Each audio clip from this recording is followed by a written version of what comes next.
So, you're planning an unforgettable trip somewhere in the world. It doesn't take a lot of research for Bali to trigger your radar. I mean, breathtaking waterfalls cover the island, magnificent temples are everywhere you look, there's a rich and inviting culture to experience, the tropical climate is magical, the lush rice terraces run on without end, and don't even get me started on the food.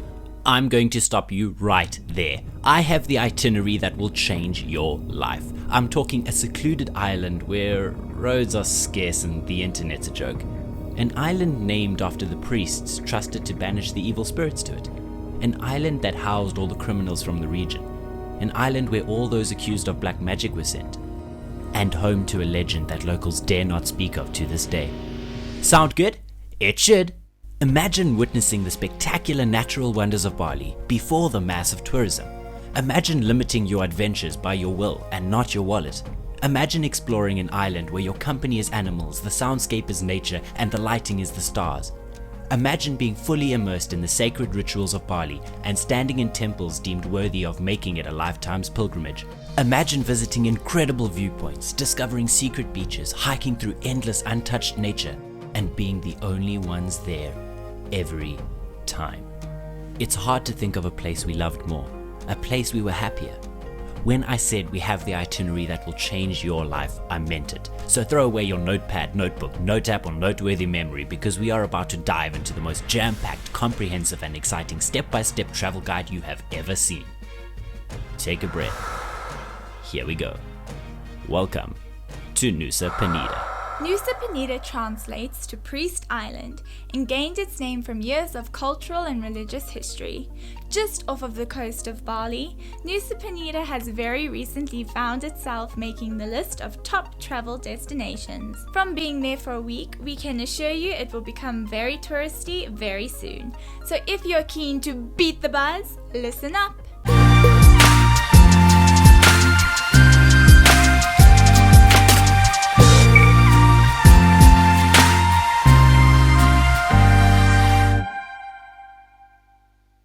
Starting from Denpasar, where the Bali International Airport is located, you'll want to head over to Suwehan Beach Harbour. 30 minutes of driving can cost you up to 300,000 rupiah, but we'd settle for around 200,000, especially if we're heading there at peak time. Grab is an option here, but with taxi operators in abundance, just find a smile you trust and arrange the price beforehand. You'll want to take a speedboat to the island. There are lots of companies and lots of running times. Some even arrange hotel pickups for you. But for the best deal, call or WhatsApp Ketut when you arrive. It'll make your whole trip a lot easier. Ketut was our host on the island. He arranged our speedboat tickets for us at half price, fetched us from the pier, rented us a motorcycle and the inverse for the way back. Besides being the friendliest man on the island, he really made our trip a lot easier. His details will be in our blog linked below. Whether or not you go via Ketut, we suggest heading straight to Crown Fast Cruises. You will avoid being hounded along the beachfront and getting lost in all the stalls. They will transport you and your bags from their offices and are just really efficient. We even made a good friend there along the way. Bali is a really friendly island, not fazed by road rules or strict schedules, so be aware and be prepared. The boats are scheduled to leave at 8:30, 11:15 and 3 o'clock every day, but we left over an hour late and it was business as usual. So plan your taxi to the harbour and your Penida arrival with room to spare. The early afternoon speedboat gives you the perfect time to enjoy the 30-minute ride to the island, check in, have a relaxed lunch, and still explore a little afterward. Our stay was based on location and cost. We believe we found the ultimate deal with the ideal location. Staying here on the island keeps you close enough to the restaurant strip to be easy, while away enough to be serene. Just ensure you're on the main ring road for easy access to the entire island. For 200k rupiah a night, we had a lovely one-room apartment that boasted a great view of Mount Agung from the balcony and came with delicious breakfast. Are you ready? Here comes the guide! Step 1. Arrive on Nusa Penida. Speedboat is best, however there is a public ferry that runs twice a day from Pandan Beach Harbour for around 40,000 rupiah. It's a lot cheaper, a lot bigger, a lot slower, a lot less reliable and a lot more hectic. After tons of research, we'd settle for the convenience and strongly suggest you do too. You will pay for almost nothing else on the island, so it's well worth it. Even with a motorcycle, renting on Nusa Penida avoids the mandatory police inspections at the ferry and possible costs that come with that. Step 2. Grab some lunch at a local warung. The food is extremely cheap but is currently very much mostly local. We indulged in some western food at 40k for a chicken schnitzel, chips and divine veggies. Like we said, the island is so new to tourism that 2 days prior to our trip was the first time that tourists had ever been charged to visit the island, and we are talking a mere 25k rupiah. We suspect that this will increase drastically over time, but encourage it in a way. The island is in dire need of infrastructure upgrades, and almost nothing required an entrance fee. There was a parking charge here and there, even a donation asked for, but the value to cost is way more on our side as it stands. Step 3. Crystal Bay. This is one of the more famous beaches on the island, and you might not find yourself alone. We paid 2k to park our bike and shared the white sand with 3 other couples for sunset.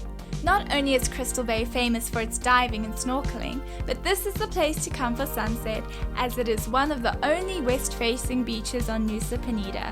It is also one of the closest to the accommodation options on the island, so it's not a tough journey. The sunset was gorgeous. We played around and admired Pulau Batu Menjanong, the small island out in the ocean.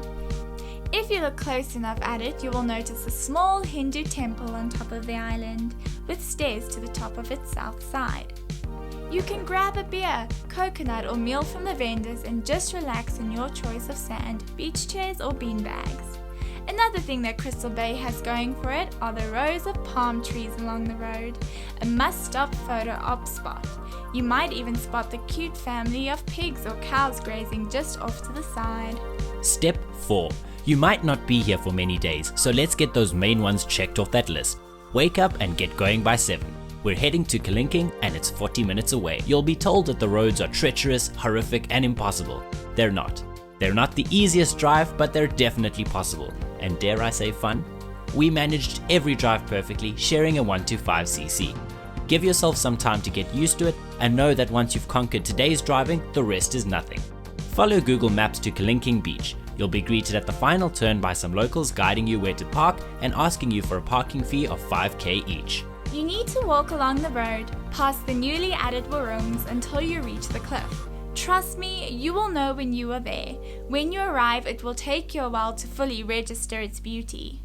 Admire it, take it in, snap some shots and then make your way down. But bear in mind that once you are down, you will also need to climb back up. Budget about plus minus 40 minutes for each direction. How long you spend at the beach is up to you, but we'd suggest heading back up the stairs at around 10:30 to make the rest of the day in a relaxed manner. The stairs were still under construction during our visit, so it isn't your most luxurious climb down or up, but not impossible either. Also be sure to check the tides because the ocean down there is rough. When facing the famous T-Rex Bay outcrop from the top, look to your right. You will see other fantastic viewpoints. If you go there early enough, you should have beaten most of the tour companies. But if you're feeling a little crowded, take a walk along the ridge and there are multiple vantage points along the way. If you're daring enough, there's a tree at the first one that makes for a great angle. Once you've learned to trust your eyes that those colors are real and taken it in for long enough, head on over to step 5, Pantai Bulian or Bulian Beach. When 4 kilometers takes you 18 minutes, you know it's not particularly smooth road, but secluded and beautiful for sure. You'll need to stop right here and park. Look for the temple in the distance, that's where you're heading. It may look far, but around 12 minutes of strolling through the lush landscape will get you there. You can park on the right of the road, the path starts on the left. We really felt like explorers on this one. We saw nobody else, found the hike that is not marked, recorded, or mentioned anywhere, and had the beach entirely to ourselves. Although some snorkeling trips make use of this bay during the high season, we can hardly imagine a better place to enjoy a secluded sunset. Considerably our best discovery on the island and an awesome adventure you have to try. We will drop the location in the description below. It's an important one. Bulian also gives you a break from the mass of tourists which you can see heading to Broken Beach right over there, which is where you're heading next.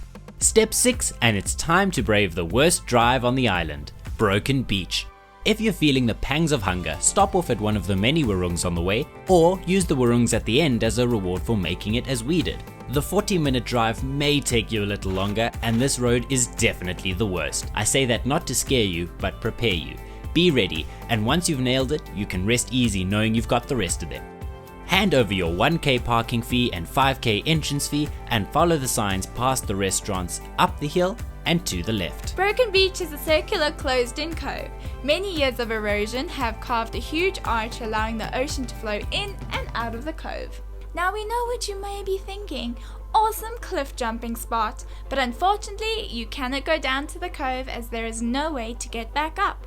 Cliff jumping would end up being more of a one-way ordeal. You will definitely remember Broken Beach by the rich contrast of white waves and black rocks at low tide or electric blue water at high tide. Either way, you won't be disappointed. It's gorgeous.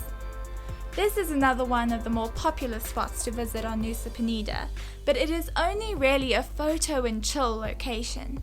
There will also be lots of budding Instagrammers snapping away for the gram. They even have specific photo taking platforms. Once you have your picture, you can relax for the afternoon, grab a beer from the local warung, but be careful as there are no barriers, just a sudden drop.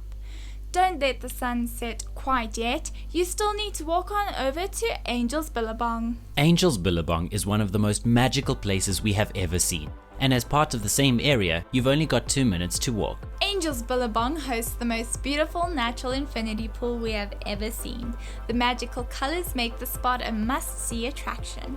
However, you have to visit during the right time, low tide, since the surrounding sea is very rough and gives off a very powerful spray of mist. You wouldn't want to be sucked into the ocean by a big wave.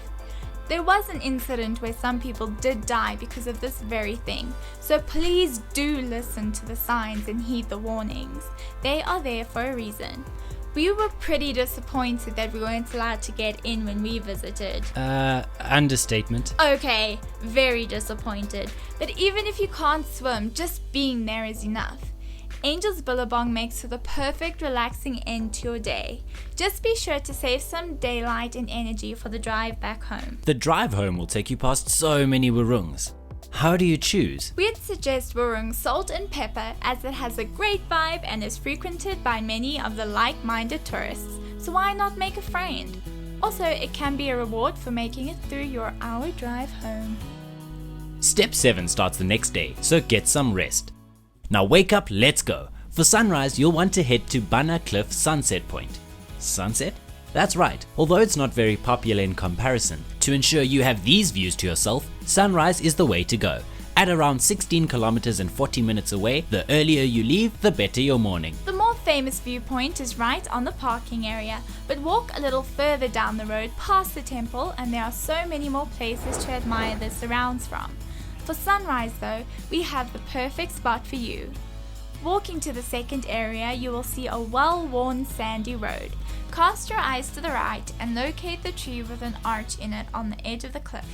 Find a pathway there and head for the tree. To the right of the tree there are steps. They're a little hard to find, they're a little steep at times, but you are almost 100% certain to have the most incredible view and have it all to yourself. There are a few levels to stop on, so take your pick. Nusa Penida is still part of the tropics, so watching the sunrise may heat you up a fair bit. But do we have something exciting lined up for you? Tembeling Pools. Step 8. Listen up, this one's important. If you search Tembeling Beach and Forest or Tembeling Pools on Google Maps, you're going to be taken to a nice new road, it was still under construction during our visit, where you can park at the top and then try to walk the rest of the way. However, there are lots of paths with many turns, and unless you know your way, you'll probably get lost. Even if you do find your way to the pools, you cannot enter from that side as the path has been eroded. Trust us, we hiked it. Either drive straight back on your bike until you see a few locals sitting around a sign pointing towards Tembeling, or else search Pos Ojek Tembeling on Google Maps and that'll take you right there. It's 3 kilometers and 12 minutes from Banah Cliff, straight up the road. You can park right there and ask a local to drive you down for 50k per direction. You can brave the 30-minute-ish walk or drive yourself. This road was the most warned about. the road that has the reputation for being the worst on the entire island. And we drove it with a smile. In fact, it was one of our favorite drives. There was nothing challenging about it, and if you've just come from Banah, this is far easier. Again, 2 of us on a bike, and we really enjoyed the drive. After an hour of hiking, about 20 minutes of driving, and some worry we wouldn't actually get there, we arrived at what became our favorite spot on the island. The pool's striking color and clarity invites you in before you've even had a chance to catch your breath. There's a spring you can drink the most delicious water from, and a little ledge to jump off. Further down, there's another pool often used to bathe in by the locals. Swings facing the ocean and a beach to, well, not really swim in, it's quite rocky. There's also a secret beach to the right of Tembeling Beach. You will see a little cave. Once you go through it, you will see hundreds of rocks that have been very carefully stacked on top of each other in an effort to balance and keep the zen. People have been stacking rocks as a form of art, discipline, problem solving, and devotion for a while now. You yourself can add to the rocks or leave them be. There are a few discussions on whether or not rock stacking has a negative impact on the environment when done for fun. We shall leave that decision with you. Your stomach will probably alert you when it's time to stop at Wurrung Kemba for lunch on your way to step 9, Peguyangan Waterfall. This 10.5 kilometer drive should take you around 26 minutes, with perhaps an hour's lunch at Kemba. Take the second entrance to Wurrung Kemba coming from Tembeling. We took the really steep and dodgy one, only to find a well-kept driveway a few meters further. Arriving at Peguyangan, you will find a small wurrung and locals renting sarongs. The sarongs cost 10k each, and others have spoken about a parking cost that we were never confronted with. Again, you are warned of the steep and scary stairs. Heights are one of my biggest fears, and yet I barely flinched at all. No, I'm joking, I did flinch, but don't worry, you've got this. The most famous photo spot is right before the first big descent, quite high up on the mountain, and the midday sun is rather unflattering, so perhaps opt to snap away on the way back. We have also heard a lot about people stopping halfway or saying that the bright blue steps are the only attraction. No ways, keep your sarongs on, it's worth it, I promise. Peguyangan replaced Tembeling as our favorite spot. Primarily a temple for local families to worship at, it's also built on a Nai Roro Kidul, the Queen of the Southern Seas, or Indian Ocean, as she is said to meditate in the waterfalls. You can walk around and admire the unbelievably clear pools, sit and stare out at the ocean with the backdrop of a cliff and ambience of waterfalls, or partake in some religious customs. Now, you may hear rumors that there is no waterfall there. There is. In fact, there are about 3. They are waterfalls by definition, and we love them, but that's not the biggest attraction. Walk up to the highest temple and walk a little further, down the stairs with flowing water and along the edge of the cliff to our ultimate spot on Nusa Penida. A pipe channels the pure mountain water in a sort of waterfall style to a set of 3 pools. Sporting Penida's famous turquoise blue, the pool on the edge is the most perfect place to enjoy sunset. Waterfalls, the ocean, and an infinity pool in absolutely pure water. The feeling is incomparable. Don't forget your 750 stair climb back to the top though. Manta Point is very close, but we spent so long enjoying Peguyangan that we skipped it for the day. The roads back home were smooth, the air was crisp, and we were on top of the world. Step 10 comes in on a more relaxed and spiritual level. We slept in, had a late breakfast, and then embarked on Tammy's favorite drive along the coast for a total of 17.7 kilometers and 30 minutes to Pura Goa Giri Putri. Park on the left, grab a sarong for 5k each, and head across the road to smash out those 110 steps to the top. But brace yourself for the holy water. Holy water is a very prolific symbol in Balinese and Hindu culture, so if you're entering one of their most holy sites, prepare to be purified.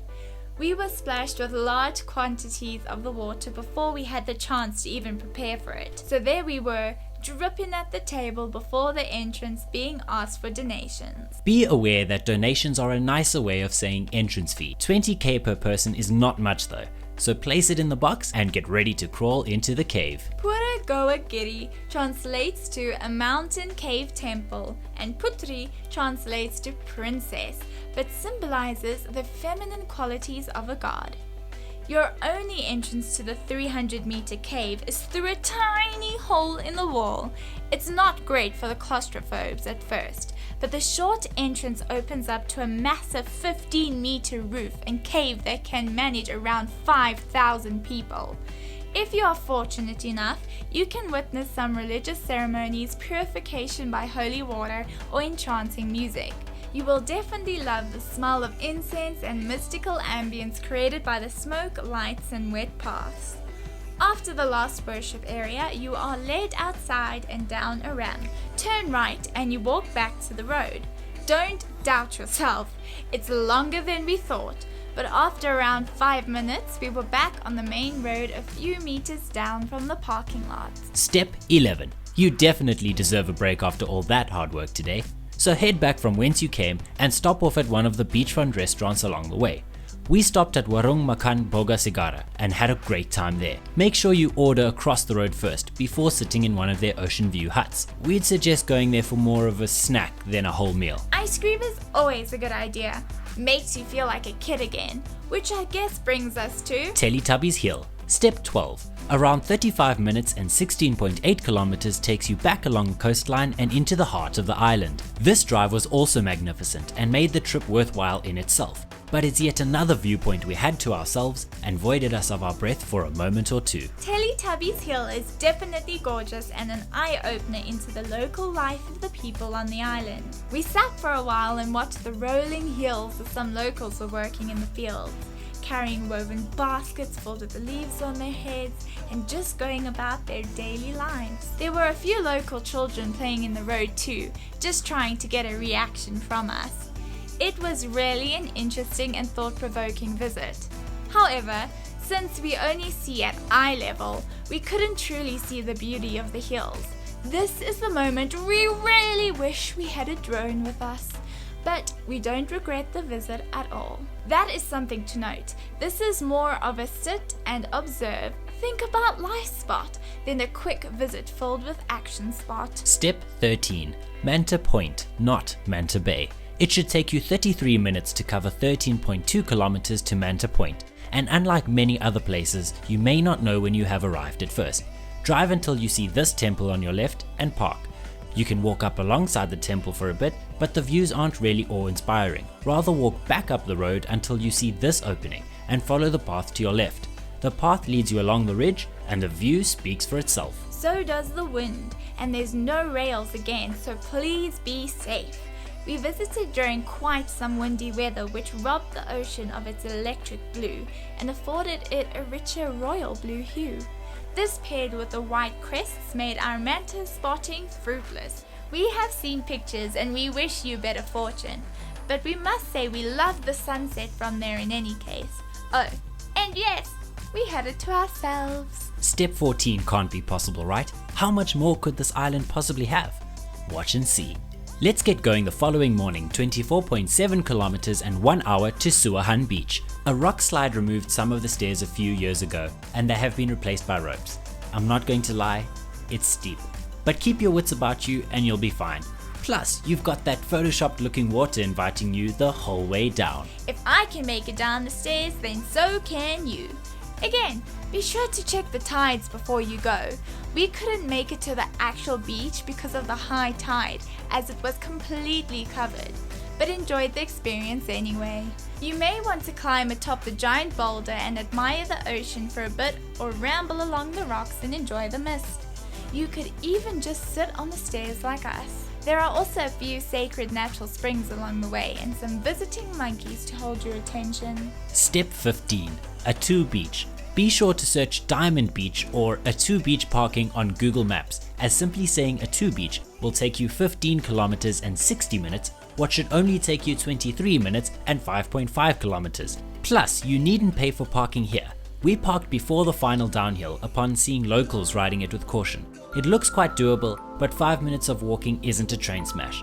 A donation is asked at the entrance and 10k should be a minimum per person. From there, you can choose to walk straight up to the viewpoint, right to Diamond Beach, or left to Atuh. On the more touristy side again, Atuh Beach has arguably the brightest waters we saw on the island. We chose a restaurant near the end, ordered some local food for 20k a plate, and took it all in. This is the beach you can and should swim in. Again, low tide reveals quite a ragged coastline, so be careful when you do swim and check the tides when you make the trip out there. Ready to move on? Walk on over to Diamond Beach. Step 16 is a short walk away, but may take you a little longer than expected. Diamond Beach is a famous Instagram spot, and it's right on top of the stairs where hordes of photographers are eagerly vying for the perfect snap. There are a lot of stairs on the way up from Atuh and down to Diamond, and they seem a lot more tedious after spending a while relaxing. The stairway down to Diamond Beach is the most beautiful on the island and really sets the scene well. We made our way down at sunset and had the walk to ourselves, as well as the beach. There is a little warung down at the beach, and one of the most famous swings on Nusa Penida makes Diamond Beach its home. We were very happy with our 10 to 20k spends and weren't keen to stretch into the hundreds for 5 minutes on the swing, but if you don't mind the extra cost, it's totally worth the experience. Diamond Beach has glistening white sand, coconut palm trees, turquoise blue water. It is exceptionally beautiful, and most people don't even make it down past the steps, so it's very quiet. A great spot to relax. Step 17. Googling the Thousand Islands Viewpoint will suggest that you're already there, but you're not.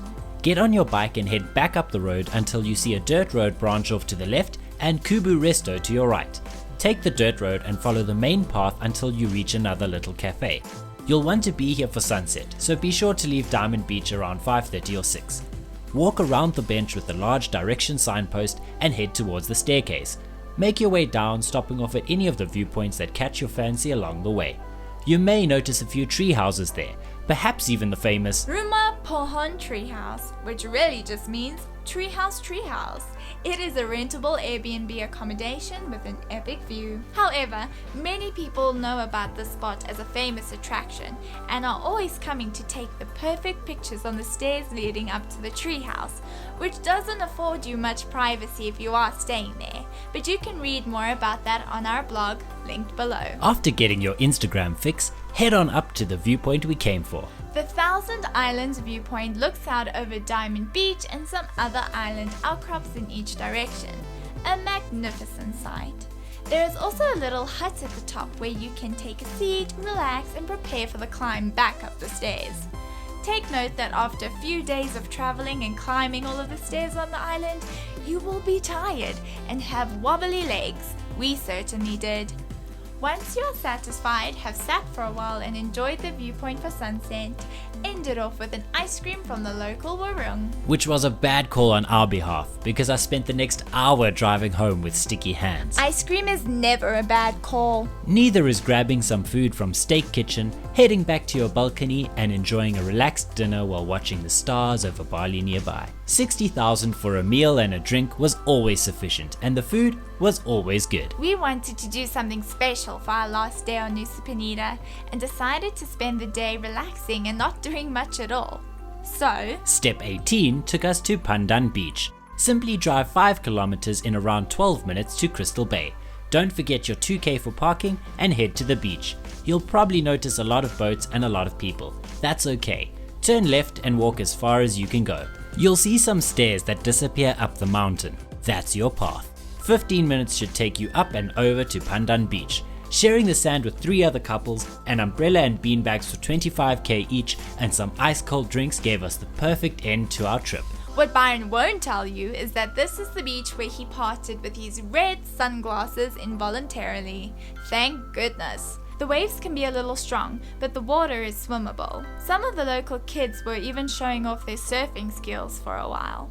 It was so pleasant to just sit, relax, and take in the beautiful view after all of the activities we smashed out over the past few days. We had snacks, bintang, chilled, and headed back late afternoon to find some dinner along the beach. And boy did we find it. We are so glad. Step 19 came right at the end of our trip, because if it didn't, we would have never eaten anywhere else. Next Level 2, or Next Level Cafe on Google Maps, is a beachfront restaurant 10.9 kilometers and 24 minutes away from Crystal Bay. It has comfortable seating, a relaxing ambience, friendly staff, a fun swing, and even a shower if you decide to go for a swim. Their sunset is amazing and their food was the most delicious by far. Try it at your own risk, but try it you must. 100k each was more than enough for dinner and wrapped up our adventure nicely. Step 20 is the worst. Yep, you guessed it, going home. We took the 940 speedboat back to Sanur, which Kutut helped us book the day before, and were walking on Bali soil within 30 minutes. The boat ride back was through a small storm, which we loved, riding at the front of the barely packed boat. If you're not a fan of rough seas, don't forget your dimenhydrinate or motion sickness tablets. I wasn't so sure that I would love the ride and was very scared to sit in the front, but I may have even loved it more than Byron. I've been learning that I'm bigger than my fears, and facing them really works. Try it out. I promise, it's worth it. Speaking of fears, how much does it all cost? Not that much. We kept track of everything we spent, from heading to Sanur Harbour until we were back in Bali. Here's our spending. Covering all taxis, boats, rentals, repairs, petrol, parking fees, entrance fees, donations, accommodation, snacks and 3 meals a day, we got a total of 2,047,500 rupiah. Our week's accommodation came in at 600,500, with breakfast included, and that brings us up to 2,648,000. That may sound like a lot, but it's next to nothing. That means we spent 2,800 Rand or $185, which equates to 400 Rand per person per day for this absolutely breathtaking island adventure, all inclusive. Feel like your life could be changed yet? These figures are accurate as of July 2019, and don't forget the 25,000 rupiah or 25 Rand island entrance fee, which might go up at some point. We also have some tips to make your adventure that much easier and more fun. Download offline Google Maps. Internet is not guaranteed on the island, and if you don't have a local SIM card, it may even be more of a fantasy for you. Offline Maps works perfectly. Bikes are better than tours. If you are new or not comfortable on a bike, either practice until you are before making any of the major trips, or then go with a tour company. A motorcycle brings a lot more flexibility and freedom, removes time restraints, allows you sunrises and sunsets that tours don't, and is really cheap to run. We were never really bike people before Asia, but now we miss it so much. It is dangerous though, especially here, so don't take it too lightly either. Unfortunately, we did see a few incidents of lost control and gained pain. Taking a tour company Would be best if you are only coming for a single day trip and don't want to miss your boat back. They will most likely take you to the main attractions and have various packages you can purchase, some even lasting 3 days. It's nice to be driven around on those roads and not have to handle them yourself, but you definitely won't be able to conquer the itinerary listed above. If you do choose a motorcycle, get a good one. The roads are unforgiving and the island is not very developed. Breaking down somewhere out there is not an option. Be sure to check your tires every day and just stop off at a local repair shop to pump them up if they need it. We offered 5k for the service. Nusa Penida is our happy place, and we would never want to stay less than a week. But 5 days would definitely be enough to cram the entire itinerary in. If you are coming for fewer days, or some of the adventures don't entice you that much, just remove the days as you see fit. They are all standalone and don't lead into each other. They are, however, planned around one area for the day, so we believe the attractions we visited in one day are perhaps the best combination in order for a single day trip. It's impossible to pick favorites, but we did anyway. So here's Nusa Penida's best to least best, all things considered. First we have Peguyangan Waterfall. Second is Tembeling Pools. Third, Kelingking Beach. Fourth, Pandan Beach. Fifth, Bulian Beach. Sixth, Suwehan Beach. Seventh, Pura Giri Putri. Eighth, Angels Billabong.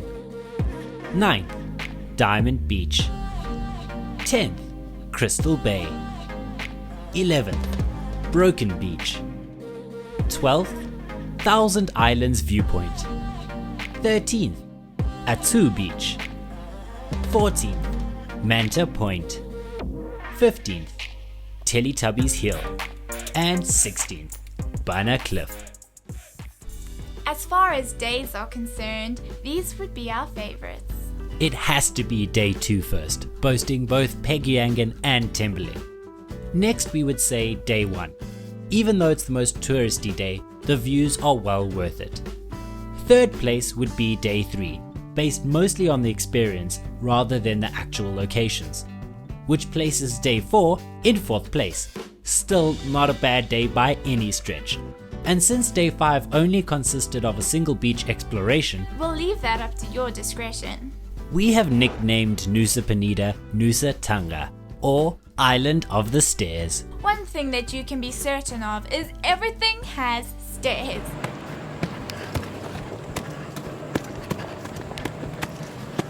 Most attractions start on top of a cliff and end at the beach, which is not so bad in isolation, but doing that 2 to 3 times a day for consecutive days starts to get taxing.